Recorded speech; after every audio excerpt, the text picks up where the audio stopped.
Yeah.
You'd rather have them than not. Yeah. Yeah. I kind of want them to keep piling up.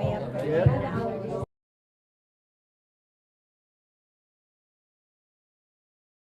Do I need to leave when this comes up? No, you just can't vote. So I have to get right up here and It speak has really on loud. here Okay.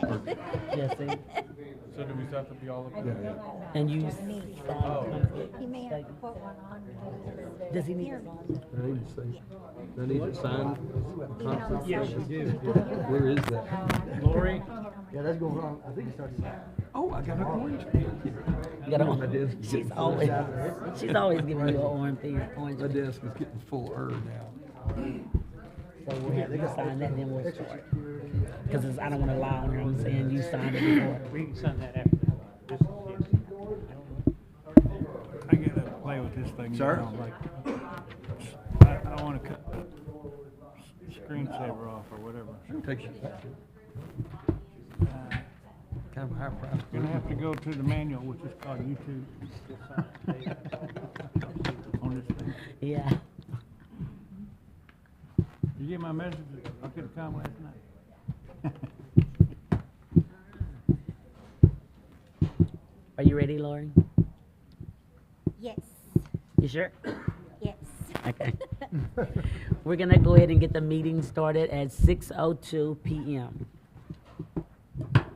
Lori, call the roll, please. Ms. Payne, Here. Ms. Lee. Here. Mr. Ledniski, Here? Mr. Olvera, Present.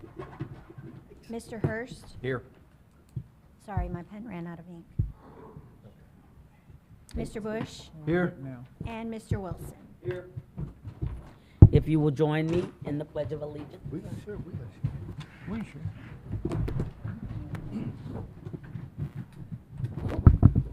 I pledge allegiance to the flag of the United States of America and to the republic for which it stands, one nation, under God, indivisible, with liberty and justice for all.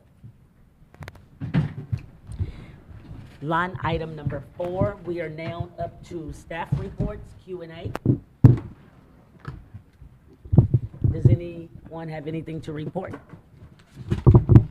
Does any council member have anything to I might- ask? Yes, I just have a couple questions. Can you hear me? Yeah, not really. Okay. On the city manager's report, on the Conway lift station, you said that due to the work East Craven, there's been some road closures. Do you know what the ETA on those road closures are? On those broke what now? On the road closures? No, I think we're at the point now, correct me if I'm wrong, Andy, I think they're through closing the road, right? No, sir, we still have to do the water line, Okay, is what we're doing. I just received it from Walker Partners this afternoon, and I'll get with you tomorrow on the design we're gonna do so we can get out of that intersection. Because what we're doing, because if we just do the wastewater line right now, back whenever we go to redo all of North Walnut, they'll have to get back into the intersection and tie into the water line to run it down. So while they're already got the intersection messed up, we're gonna go ahead and get that water line tapped in and ran down Walnut so we can go ahead and repave all that and get out of that intersection. Do you have just an ETA so we can let the citizens know how long we're talking about? I just wanted to see what the projected timeline is. Yes, we can do that. I'll find out tomorrow. We do put door hangers on all of the doors of people that are affected, or we'll put it on the website, or we put it on Facebook as well. So we do get the word out to let everybody know. Okay, thank you. And then on the next one, the North Interceptor, you said that the project is on schedule awaiting bids. Do you have a due date when the bids are due? we don't, actually, that is through our Walker Partners, Bell Mead and City of Waco, we're just a participant in that. I know that, I think phase 1A and 1B have been they're currently working on those phases. Okay. And So when we're working with Walker Partners, do we ask those timeline questions so that way we can monitor and making sure that we're hitting those dates so we can communicate to our citizens? Walker Partners, like I say, really Walker Partners is the one controlling that project, and the City of Waco and Belle Meade are bigger partners than what we are. Okay. And so they're really kind of handling that. So, I'm not, timeline, I'm not really sure on it. Okay. Moving down to just the general obligation improvement bonds. Are we on target for our training that is scheduled for tomorrow? It says Training? that we have training scheduled on March 12th for a technician to come out and train our employees how to operate the Correct. new equipment. And that's what we're doing tomorrow. Okay, we're on target. On target. Perfect. Okay. And we still have one piece of equipment not in. And do we have a target date for that? March 1st. Next year? That was our target date, but obviously we kind of passed that. But they have not reached out to me and told me when the delivery date was yet. Okay. And that is for the reclamation machine. All right. So will they still be able to do the training without that piece of equipment? Well, we're going to be training on the roller, the backhoe, and the skid steer. Okay. And then once we get that piece of equipment in, then we'll train on that one piece there. Okay. And then, in regards to the city cleanup, you said that you'll be making a list for the elderly and disabled. And I just wondered how we are communicating that information and who's getting on that list. Let's see, we've posted this flyer at quite a few businesses around town. That flyer is going out in water bills. So Okay. everybody is getting a water bill will get that flyer. And I think we have it on our website, we have it on our Facebook page. So, and we've got it out here by the window when they come pay the water bill. I mean, we're getting it out there. Okay. So, but for the list, I mean, have you already had people contact you so we know To what? my knowledge, no. Okay. I just want to make sure that we don't miss that population for the elderly and the disabled. So just didn't know what proactive approach we were doing to help those demographics. Right. I honestly don't know any other way we could reach them. Do you have a suggestion of how to reach them? I didn't know if it was already something that's tracked or if we have that historical information.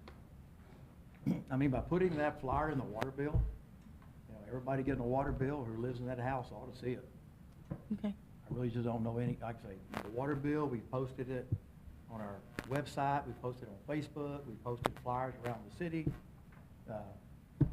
So we don't have like we don't have an existing list that would identify those people or individuals? No. Okay. What about the thing that we voted on, like it was gonna shoot? Non-solve, Yes, we can put it on non-solve as well. because then that means every house would get it. Like everybody that's registered would get that information as well, yes. I would think if it's in a water bill that everybody would get it anyway, so Well, it's yeah, pretty simple. Can't live in a house without water. yeah, Well, I mean, you can. Well, you can, but yeah. we And would they definitely do. know who those people are. And they do. And in regards to the sewer line replacement, I know we had our specially called meeting on February 18th, and it did collapse since then. The water line did collapse since then. I'm not saying it's totally collapsed, but it has very little flow going through it. If you go over there and look, we have rented a 6-inch pump, so we can pump it from Avenue H over to Avenue I. Mhm. And that pump runs 24/7. So in your notes, it says contractor is mobilizing to bring equipment to begin replacement of the sewer line. Correct. Do we have a target date on that? Is it in No, progress? he's mobilizing now. Okay. He's already ordered and got the pipe delivered. Yep. And Andy, when, He still has to bring his equipment over. I'll call him tomorrow and see exactly what time he's gonna be here. It should be pretty soon. yeah. And I think you have to understand, the contractor's not sitting by the phone waiting for us to call him. I understand. He's doing some other work, so you know, he is trying to get to us as soon as possible. Right, and I just more so asking for targets on all of this, just for transparency to the citizens. Right. So, thank you. And I think we actually went down Avenue H and put out flyers and told them we're going to be working on that, so when we start, please not park on the road. Thank you for the detailed information. I'm done. Anybody else?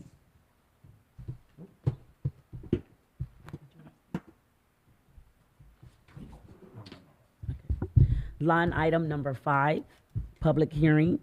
We will conduct a public hearing on a proposed final plat for lot 16 through 18, block 3 at 709 acres of land in La Frosta Heights on 109 East Frost. We will open the public hearing at 6:12 p.m. Is there anyone here to speak for or against?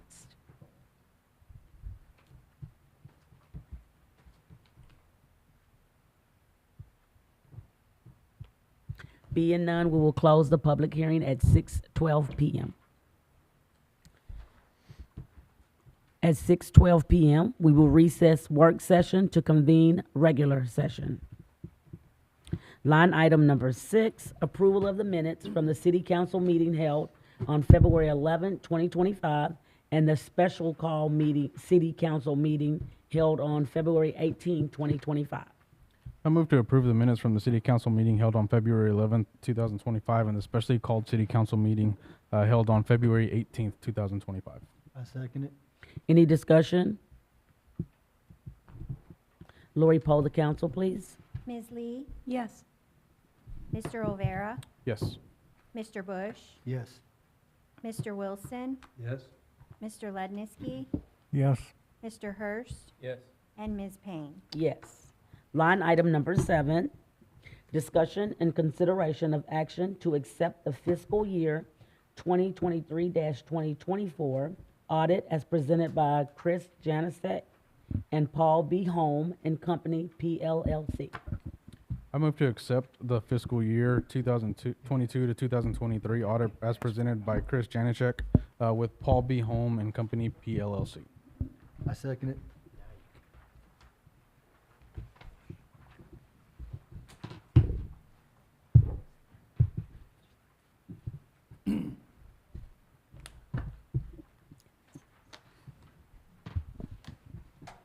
Sticky up here says, please speak into microphone. If I can do that. Okay. Chris Janacek, this is the third audit I've presented for y'all, so thanks for having me back. I think we're in the swing of things now. Amber and I have our routines down, so it's going a little smoother every year. So we'll start on pages 1 through 3. That's the independent auditor's report. There in the first couple of paragraphs, or the second paragraph on page 1, it says, in our opinion, the financial statements referred to above are presented fairly in all material respects. That's called an unmodified opinion. That's the best opinion we can give on a set of financial statements. It just means that they're materially correct and need no more adjustments to be materially correct. After our opinion, it talks about the responsibility of management, the auditor's responsibility, and some information about the required supplementary information. After that, on pages 4 through 13, this is called the management's discussion and analysis. If someone was going to look at this on their own, I think this is would be the place to go. There's some recapped information on pages 7 and 8. There are comparisons from 24 to 23, and I think it's helpful to kind of see year over year. The changes from year to year really helps to kind of compare and understand what's going on. There's details about the infrastructure assets and different types of funds and so forth. But the bulk of what we'll look at, we'll start on page 14. Page 14 is the statement, or 14 and 15. This is the statement of net position. It's basically a balance sheet or a snapshot of what was available in there at that date. And I'll kind of go down the right side there, the total government, the government as a whole. We've got cash and cash equivalents of about $15.5 million. Receivables of $840,000. That's going to be property tax and utility receivables. And we've got restricted cash of about $4 million. So the total current assets is $20 million. If you were to look at the comparisons back on page 6 and 7, you see that's up quite a bit. That's the big bond issuance, big deposit.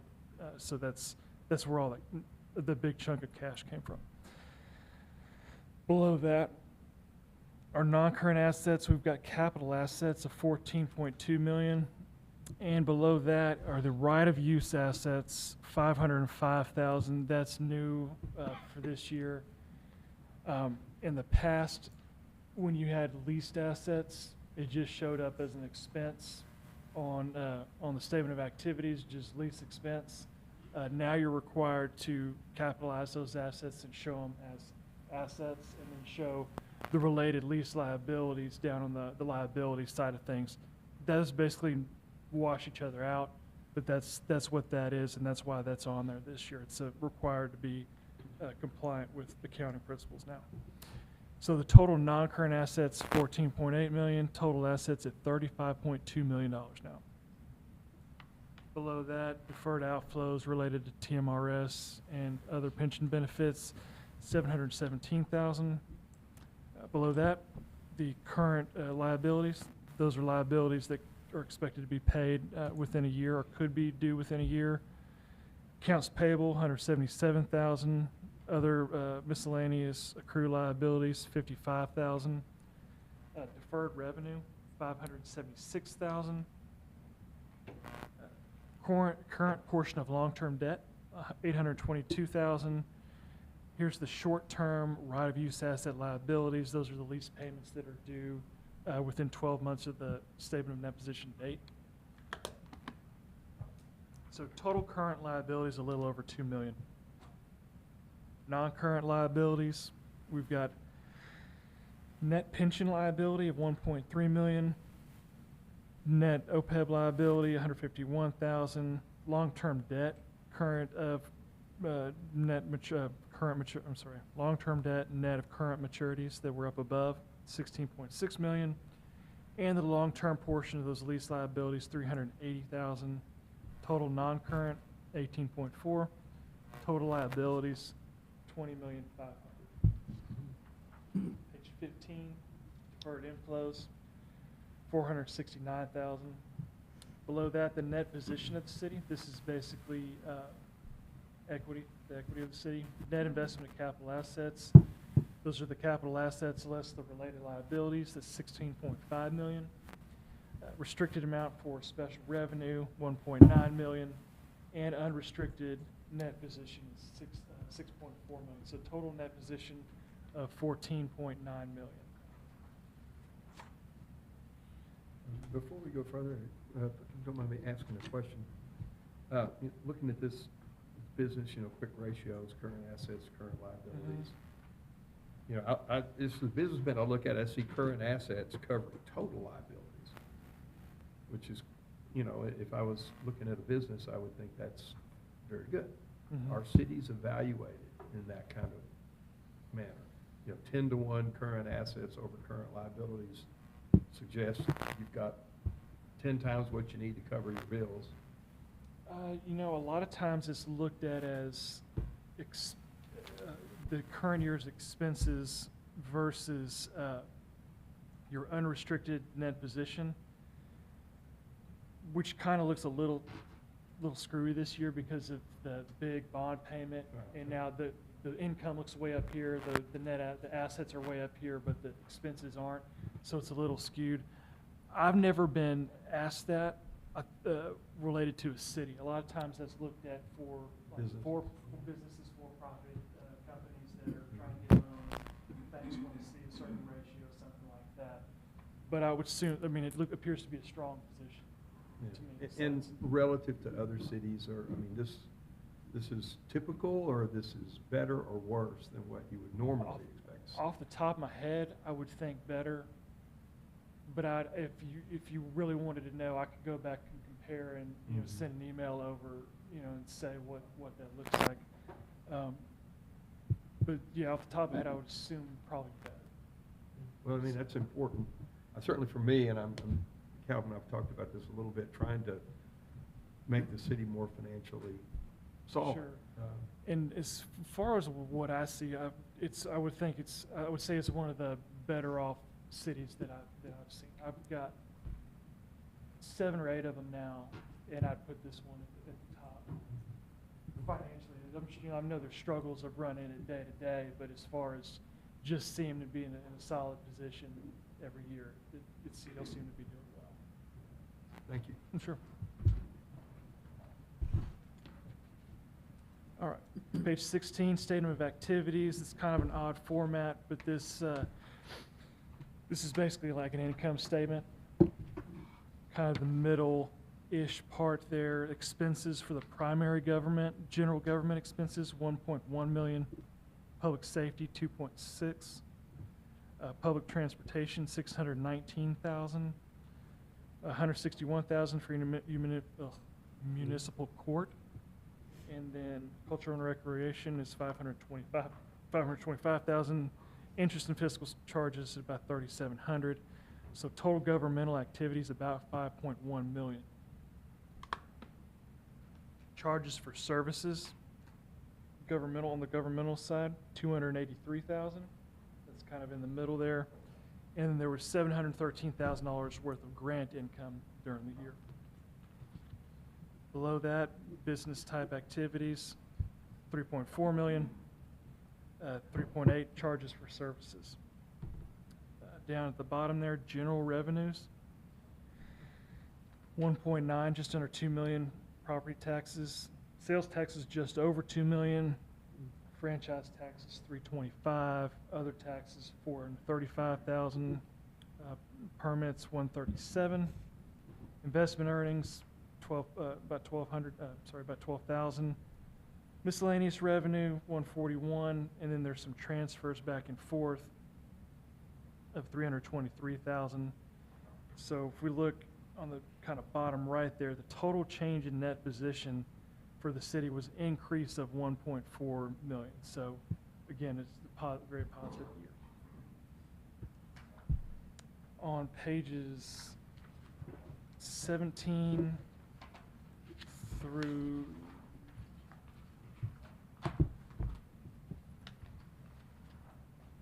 23, those are the governmental funds.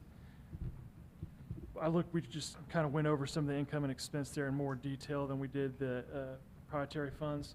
So I'm going to skip over that because we've kind of covered the property taxes, sales taxes, those kinds of things. So on page 24, if we just look at the, let's see.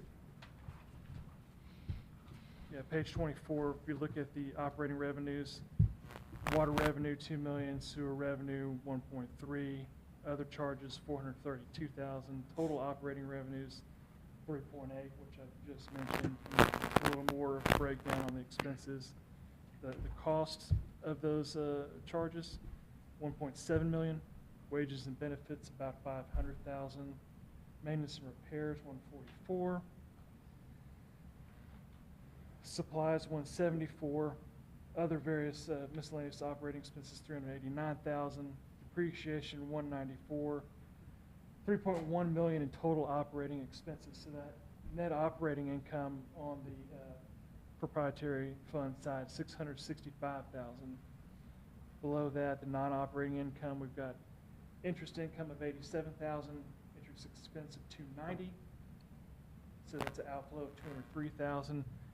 The net income for transfers for that fund is 461. Then we have some transfers. Those kind of go back and forth year to year. So the net change in position, or basically the net income for the proprietary funds, was $786,000 for the year. After that, there's the cash flow statement. Then on pages 27 through 51, we're not going to go through these in detail, but those are the notes to the financial statements. You're going to find things like explanation of the governmental versus proprietary funds, fund balance policies, equity classifications. There's details on the deposits. There's details on the receivables and what makes up those figures that are kind of condensed on the statement of acquisition. On page 37, there's the breakdown of the capital assets for both the governmental and proprietary funds. On pages, if you really want to get drowsy before bed, on pages 39 through 47, details on pension and other benefits, 7 or 8 pages of those. And then towards the end of the notes, there's details on the bonds payable, capital leases, and the other leases. Page 52 starts the required supplementary information. You can see the budget to actual. There's a little bit of it's kind of thrown off there when we look at the variance, because for governmental funds, the inflow of the bonds is not a liability, it's income. So that's why it appears like there's, significantly more than income than was budgeted. So your internal reporting there after she makes the journal entries is probably more useful to you than that. On pages 54 through 50, or through the end of the report, is more fun stuff about the pension liability that we don't really need to go into either. But like I said, overall, everything went smoothly. Financially, everything looks solid, so that's all I have for this year. Any question?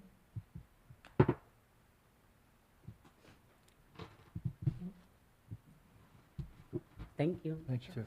You're welcome.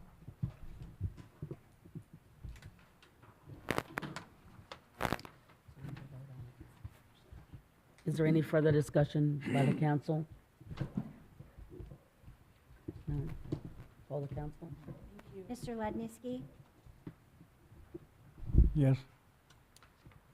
Ms. Payne, Yes. Mr. Bush, Yes. Mr. Olvera, Yes. Mr. Hurst, Yes. Ms. Lee, Yes. and Mr. Wilson. Yes. Line item number 8, discussion and consideration of action to approve the proposed final plat for lot 16 through 18, block 3A, 709 acres of land in La Frosta Heights on 109 East Frost. I move to approve the proposed final plat for lot 16 through 18, block 3, a .709 acre of land in La Frosta Heights on 109 East Frost. I second it. Any discussion? What is this going to be used for? I'm sorry, what was that? What is this going to be used for? Residential. Okay. So it's going from commercial to residential? It's not being rezoned. There's a store there, right? Just the final plat. Yeah, it's just Yeah, just a replat. Okay. And I consulted with our planning and zoning lead, and he said that there's some limitation between the front and the back, doesn't meet the criteria. So the planning and zoning committee approved that the house can be built if it faces Old Dallas Highway as opposed to facing Frost. That's correct. Do we have to, does this have to state that?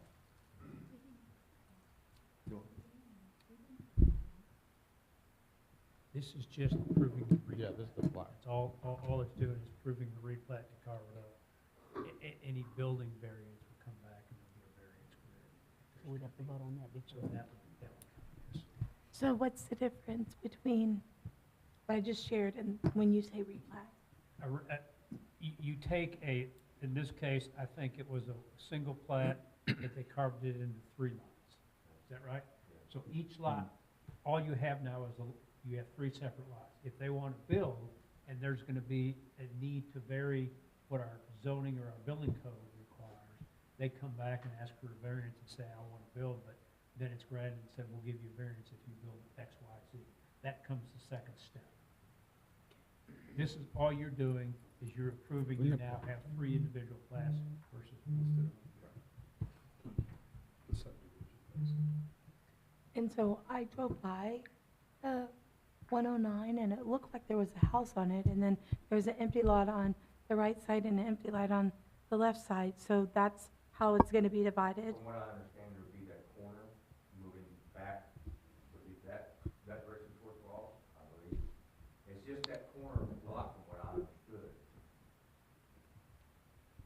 I was just trying to visualize. I'm a visual person, so I drove by it. But we're talking about a So- replat. Yeah, the plat's in the, Okay. in the hearing. Yeah, Yeah. the plat's in the hearing. This is So the in the replat. open hearing, you have the plat that was already shown in there.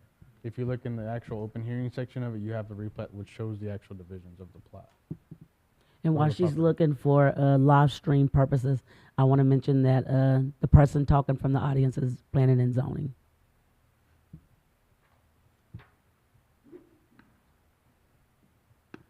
Well, I saw the thought, I just didn't understand it, so that's why I asked Cody before. So, but if this is only for the dividing into 3 sections, I have no further questions. Any other discussion? Lori, poll the council, please. Mr. Bush, Yes. Ms. Payne, Yes. Mr. Hurst, Yes. Mr. Rivera, Yes. Mr. Wilson, Yes? Ms. Lee, Yes. and Mr. Ledniski. Yes. Line item number 9, discussion and consideration of action to approve an agreement between Charles Wilson and the city of Lacy Lakeview that will allow the city to dump city spoils removed from city construction and utility projects, onto Mr. Wilson's property with no payment to Mr. Wilson, and in return, use the city backhoe to level out these dumps on Mr. Wilson's property located at 3930 Golson Road, Lacy Lakeview, Texas 76705. Mr. Wilson has signed a conflict statement and will not participate in the vote of this agenda item if we vote. I move to approve the action to approve an agreement between Charles Wilson and the city of Lacy Lakeview that will allow the city to dump city spoils removed from city construction and utility projects onto Mr. Wilson's property with no payment to Mr. Wilson, and in return use the city backhoe to level out these dumps on Mr. Wilson's property located at 3930 Golson Road, Lacy Lakeview, Texas 76705. I second it. Any discussion? I got a couple questions. Okay, sir. The spoils would also have some sewer in it, right? Of broken pipes or, that was city construction, correct? It'll be city construction. No?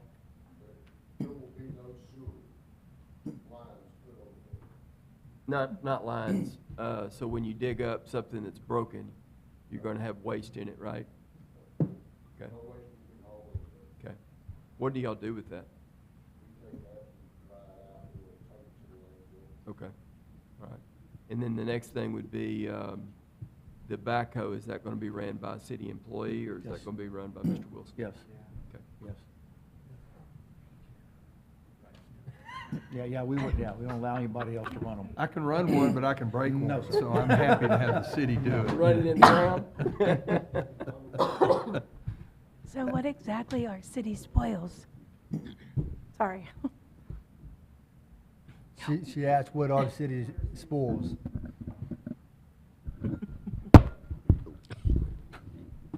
City spoils is whenever we dig something up.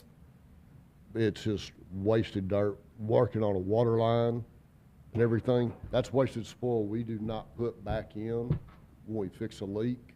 We bring in fresh material to put in there, and that's gonna be your spoils that would be hauled out there to Mr. Wilson's. And I've noticed they're cleaning ditches on Craven, the drainage ditches. Yes, we've been You know, cleaning a lot of ditches. And having a place to go and then not having to pay to take them to the dump, so. Yes, this way, he's given us an easy way to fill a hole in at his property instead of hauling it to our landfill and filling that up with a bunch of dirt. So we're saving our landfill for trash, not dirt. Yeah. And not So no having to trash. pay to dump it.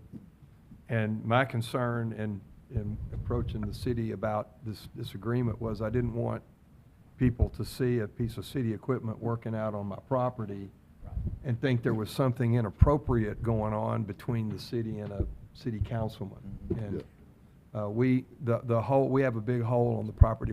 My parents, I guess about 20 years ago now, sold the dirt that was used to widen the Golson Road there at our property because of the gravel pits that were there.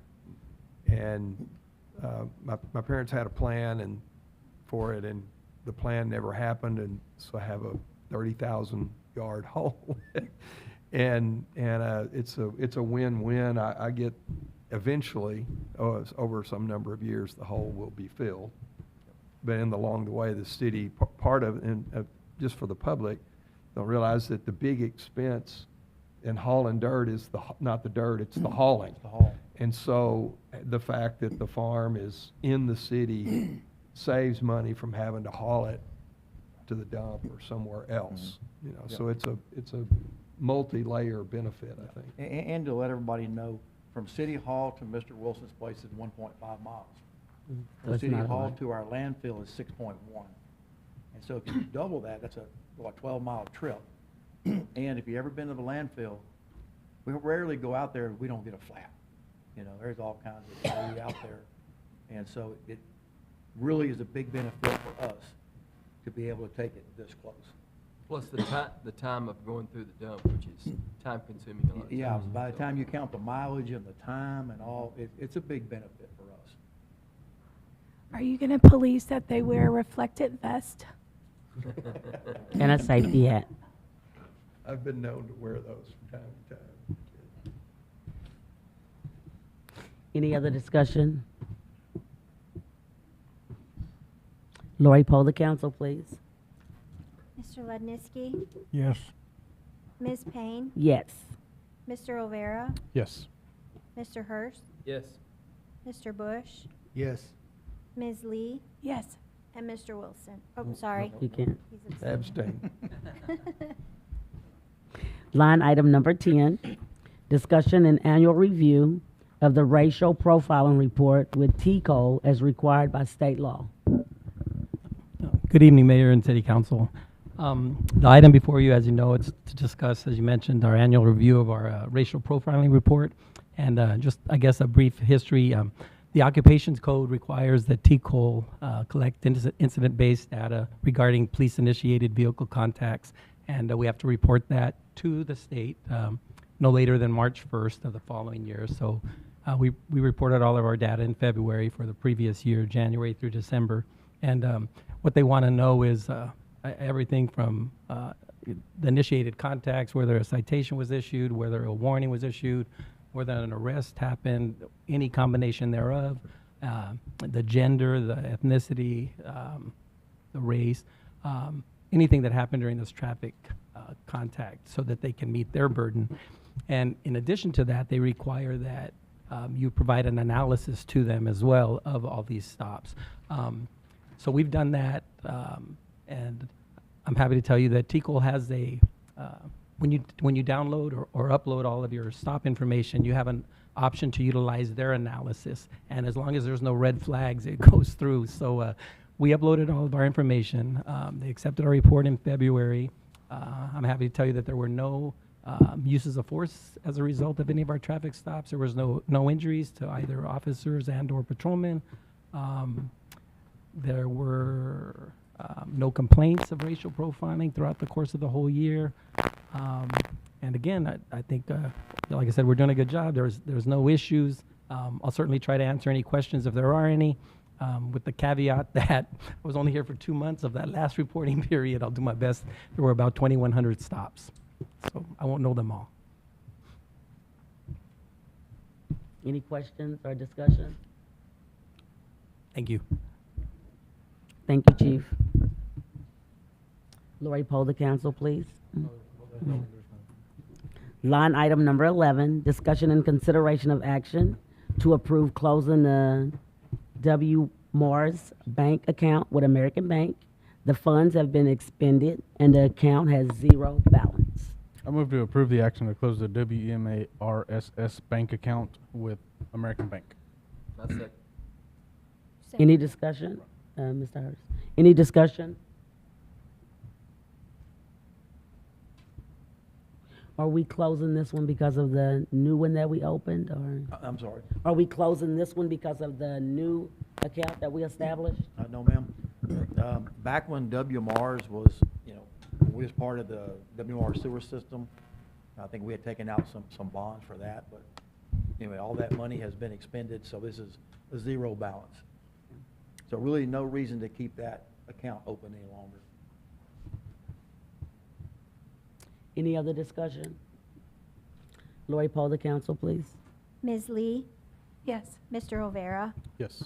Mr. Bush, Yes. Mr. Wilson, Yes. Mr. Ledniski, Yes. Mr. Hurst, Yes. and Ms. Payne. Yes.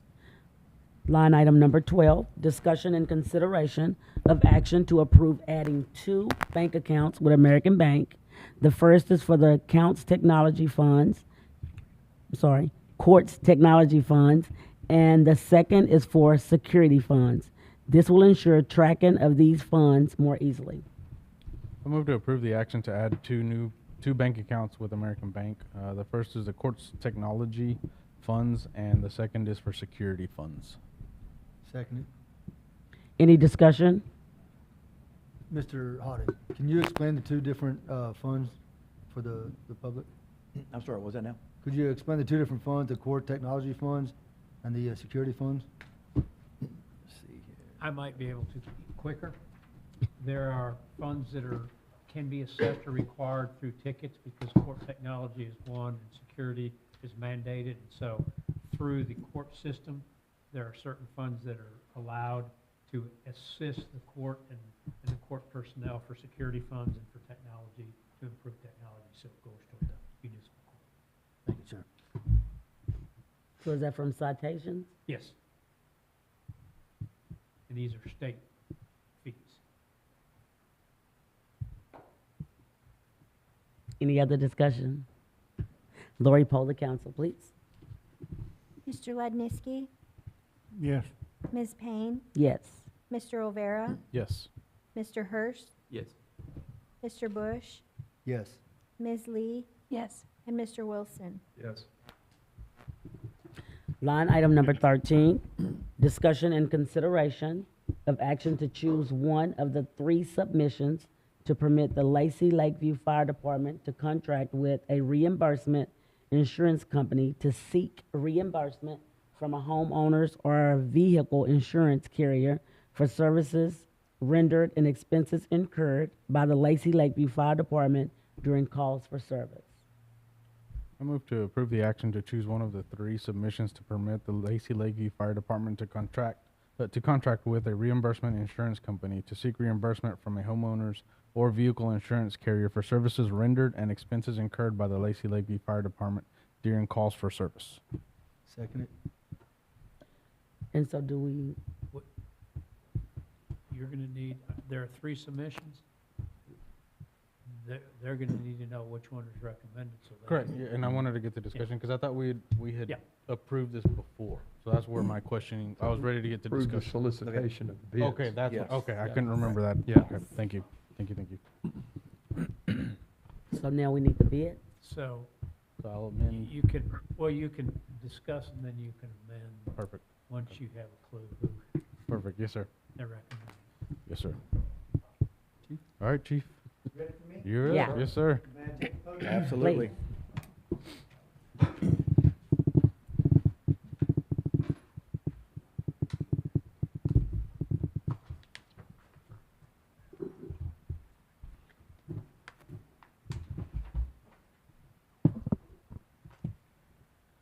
I'd like to make sure that I be heard. Okay. So, before I answer those kind of questions, I just want to say that most volunteer fire departments do this on a regular basis. Most volunteer fire departments have fundraisers, chili cook-offs, and whatever. And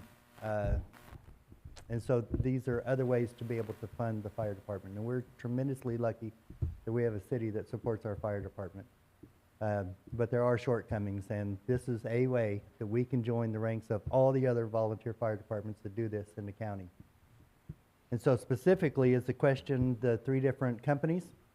Correct. At this What- time? What might be your recommendation? Okay. So we reached out to other fire departments in the county and say, which company do you use? And by and large, this one company came up several times. We investigated this company and talked with them face to face and everything else, and got a good warm feeling from them. And then it was decided that we should get some other competitive bids. And so this particular company, when they bill the insurance companies, they take 18% off the top.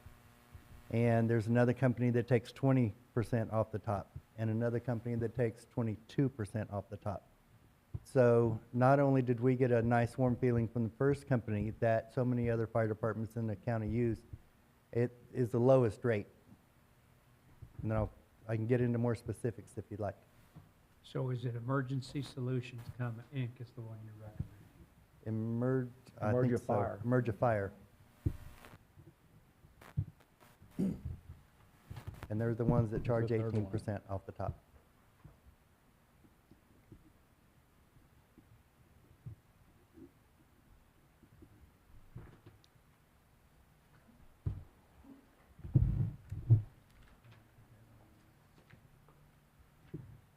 So for our audience, can you state those names and what that percent is?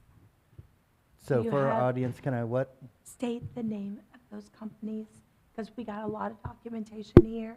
And so Emergency Solutions Incorporated is like on the top of our list. So Mhm. if you could go through and provide those 3 names and what that percent is, and then just state what you want.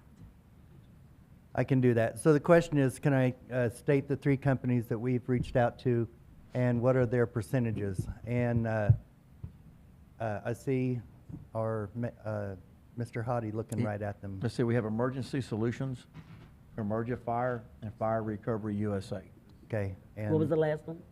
Fire Recovery USA.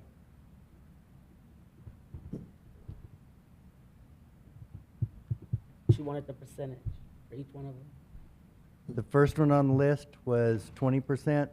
Correct. The second one, Emergency the one that we Solutions, they chose, were at that we would 20%. prefer, is the 18%, and the last one on the list is 22%. Correct.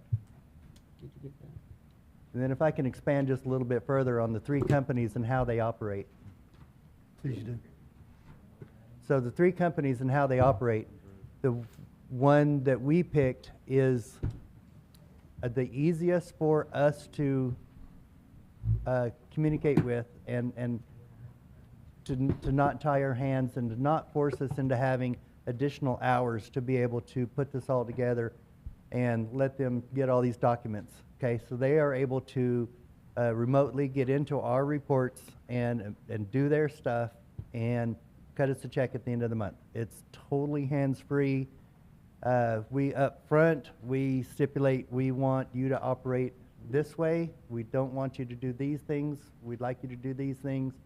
And this company does those things that we would like and doesn't do the things that we would not like. This company is right in line with a very, very soft approach, and the main idea is being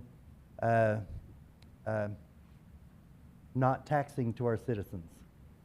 And that's huge. That's the biggest thing that we were looking for in this. We didn't want to tax our citizens any way, any kind of way.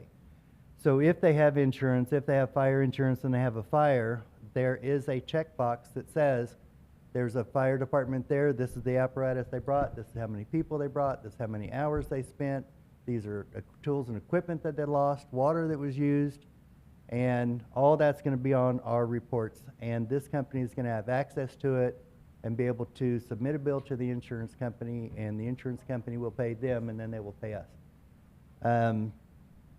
It's much like if you go get a surgery and the anesthesiologist doesn't say he was there doing his job, he's not going to get paid. Nobody knows who to send the check to. And that's exactly the way that we wanted this situation to operate. The last company on the list that charges the 22%, sorry, it's the first one actually on his list. The one that charges 22%, they go after citizens, insured or not. And we flatly rejected that. We did not want to have anything to do with that. We don't want to tax our citizens if they can't afford to buy groceries or pay their rent and all that. If they don't have insurance, then it's business as we have done for the last, umpteen years. And the middle one, the other company that charges 20%, they want us to gather all the reports and submit them and then do a Zoom link, and it's just time consuming and much more difficult. And they will go after individuals also, but nicely, like send a letter.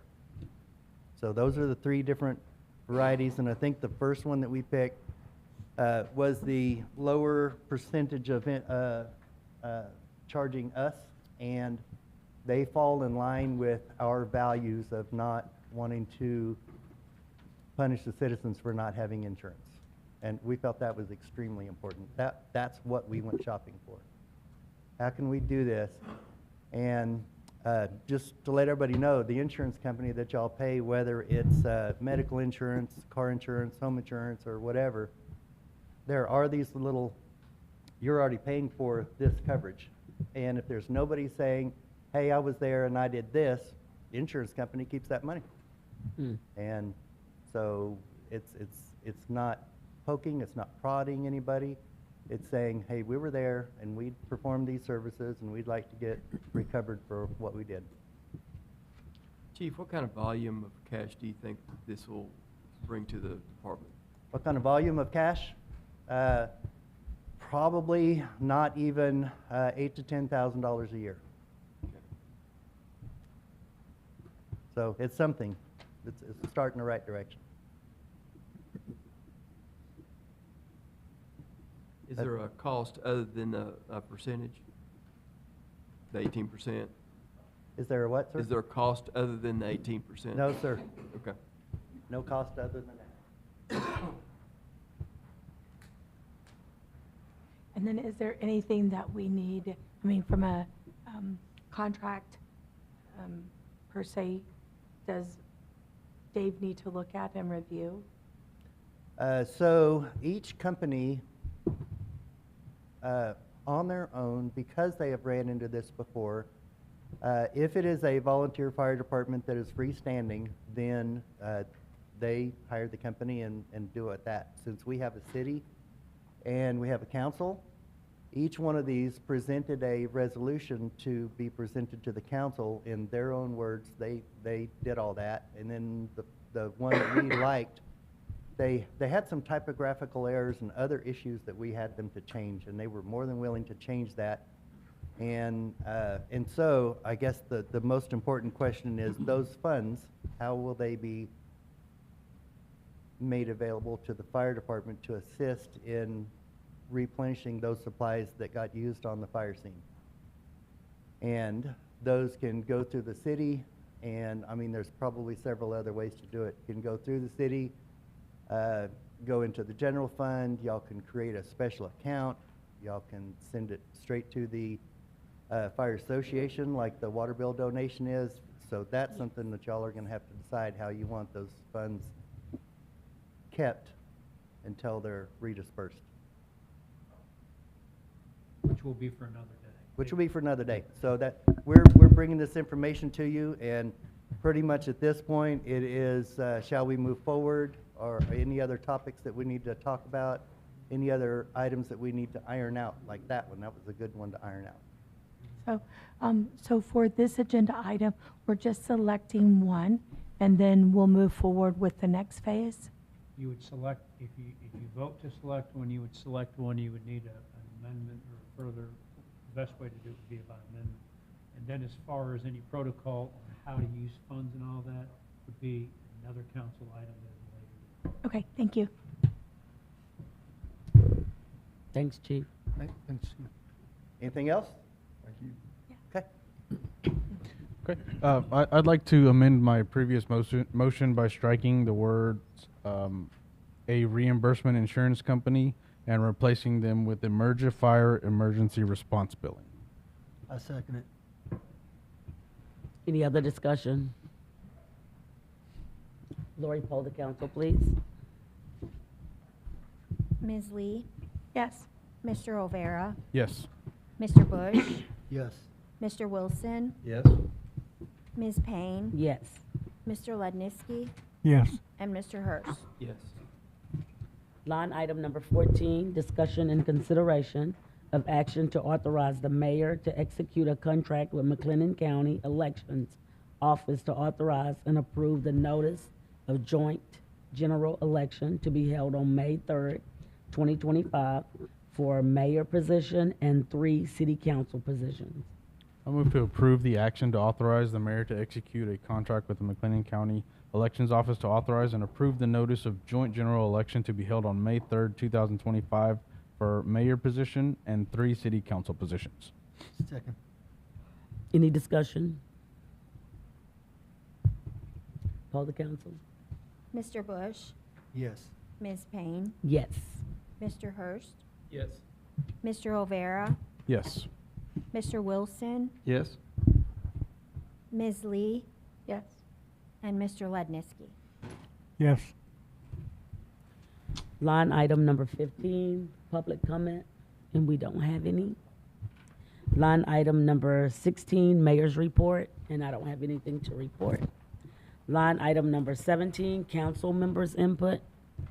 Just the big one for me, just everybody remember, the cleanup days, March 22nd and 23rd of this month, this year. You know, there's some flyers in the back. Be sure to pick one up and just spread the word and take advantage of this day. So, thank y'all. As well as March 15th from 11 to 2, am I correct? We're doing Kicking It with the Chiefs over here at the baseball park. All right. I just want to wish our mayor happy belated birthday. Her birthday was on Sunday, so best wishes to you. Thank you. Also want to point out that in the city secretary's report, she did report, thank you, Lori, that April 3rd is the last day to vote. I know that we just approved the agenda item to approve for the election on May 3rd, so register to vote is April 3rd. Voting day is May 3rd. Also want to call out that our fire department will be hosting a Easter egg hunt on April 19th, and our chamber is hosting a Mother's Day market on May 3rd. And I just want to say thank you to our police department for hosting a community event yesterday in the Civic Center. We had some citizens join us. This is going to be a quarterly event. The police department will continue to advertise that and see how we can grow that avenue. This event yesterday was a free forum, and it really had a lot of dialogue with our citizens. So if you miss that event, I encourage you to come next quarter. But thank you, Chief, and thank you to your officers.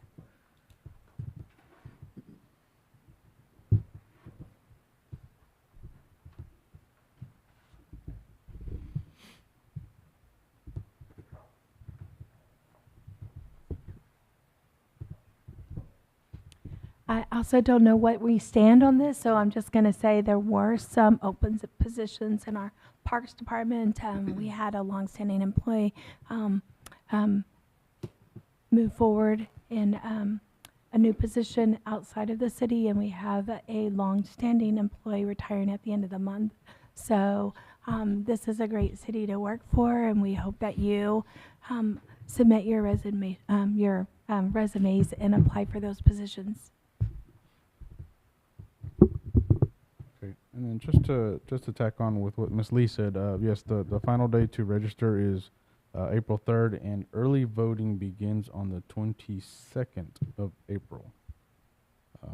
Carried through up until Election Day. But Thank you. yes, ma'am. We will now recess regular session at 7:00.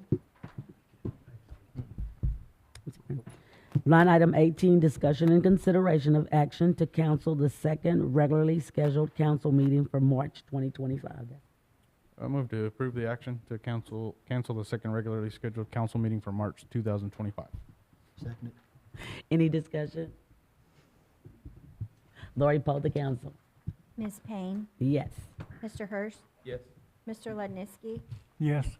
Mr. Wilson, Yes. Mr. Bush, Yes. Mr. O'Vera, Yes. and Ms. Lee. Yes.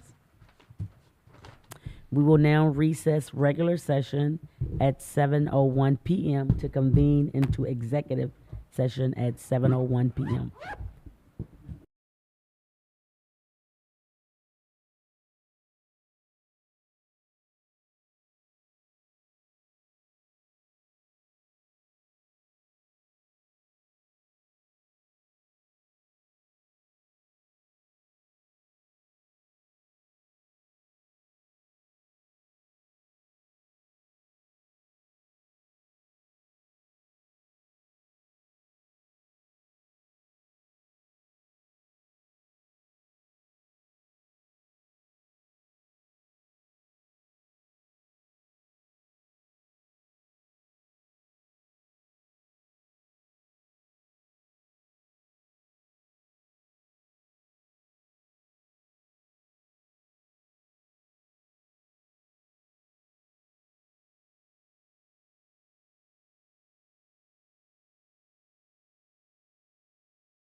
All of them sit out there.